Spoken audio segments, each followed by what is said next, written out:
wabarakatuh. Sebelumnya perkenalkan kami dari kelompok 7 yang beranggotakan saya sendiri Delia Anggreni, Aulia Puspitasari, dan Suci Salsabila. Di sini kami akan sedikit menjelaskan mengenai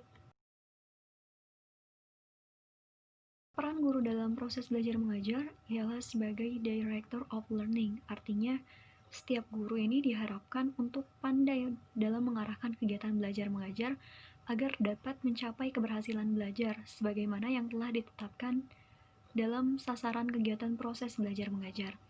Adapun beberapa peran guru dalam proses belajar mengajar. Yang pertama, guru sebagai sumber belajar.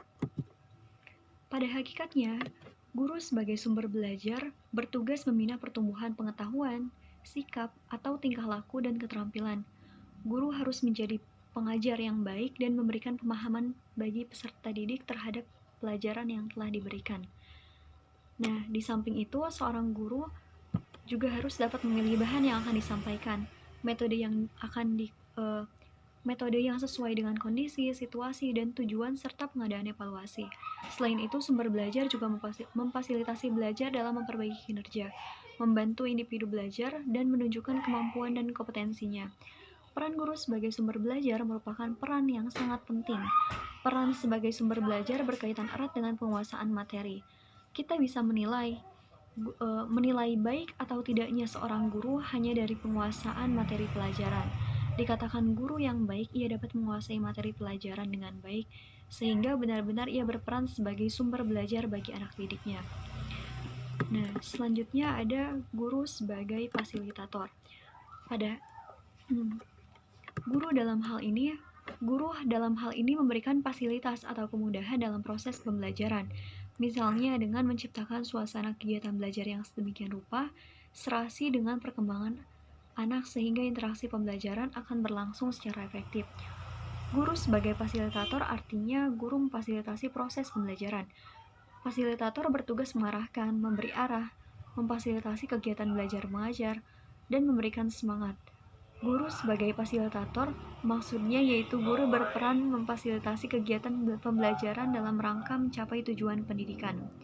Tugasnya di sini bukan sekedar mengajar, melainkan membina, membimbing, dan memotivasi serta memberikan penguatan positif kepada para peserta didik.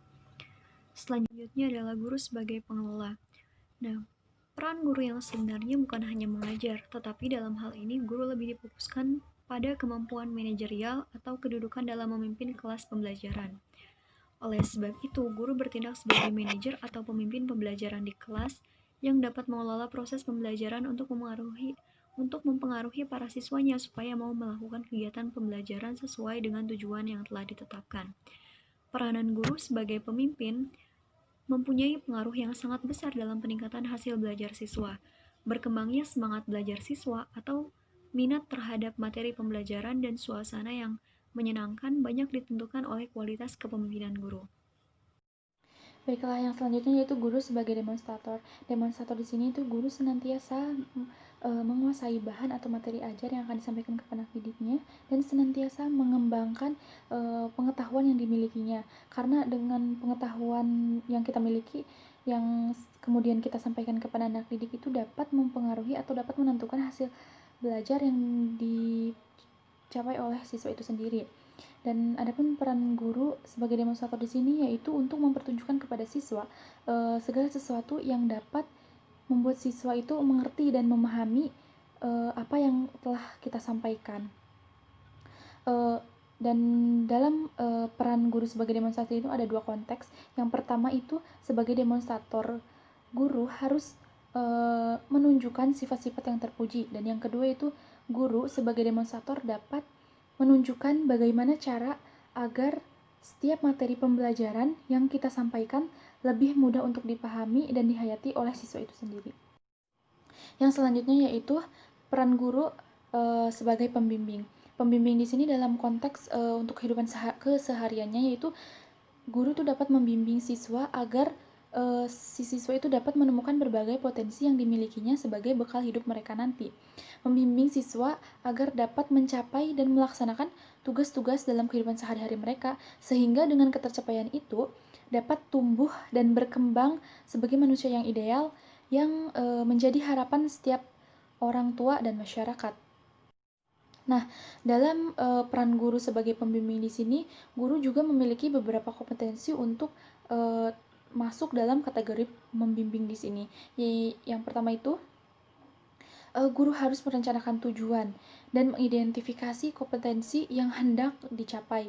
Tujuan guru harus menetapkan apa yang telah dimiliki oleh peserta didik sehubungan dengan latar belakang dan kemampuannya, serta kompetensi apa yang mereka perlukan untuk dipelajari dalam mencapai tujuan tersebut. Nah, yang kedua yaitu guru harus melihat keterlibatan peserta didik dalam proses pembelajaran. Peserta didik harus dibimbing untuk mendapatkan pengalaman dan membentuk kompetensi yang akan mengantar mereka mencapai tujuan tersebut.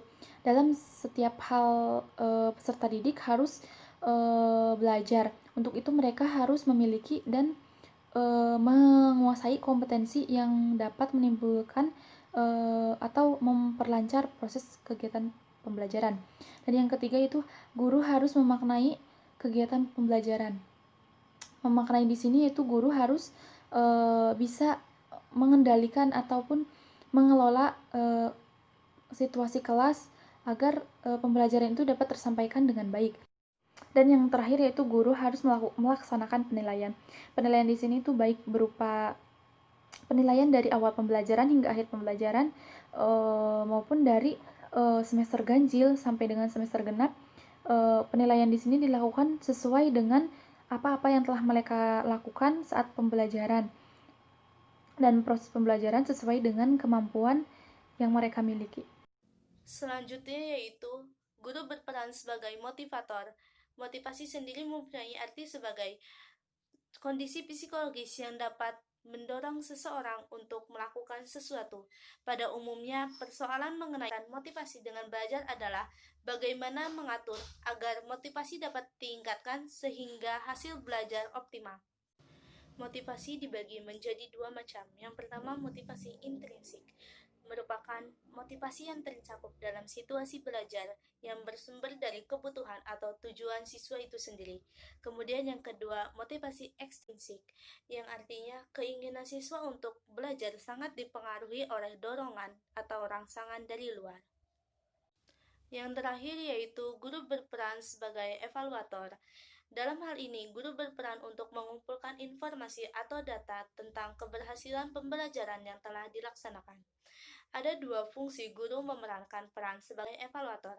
Yang pertama, untuk menentukan siswa dalam mencapai tujuan yang telah ditentukan, dan yang kedua, untuk menentukan keberhasilan dalam melaksanakan seluruh kegiatan yang telah diprogram. Mungkin cukup sekian presentasi dari kami, kurang dan lebihnya mohon maaf. Wassalamualaikum warahmatullahi wabarakatuh.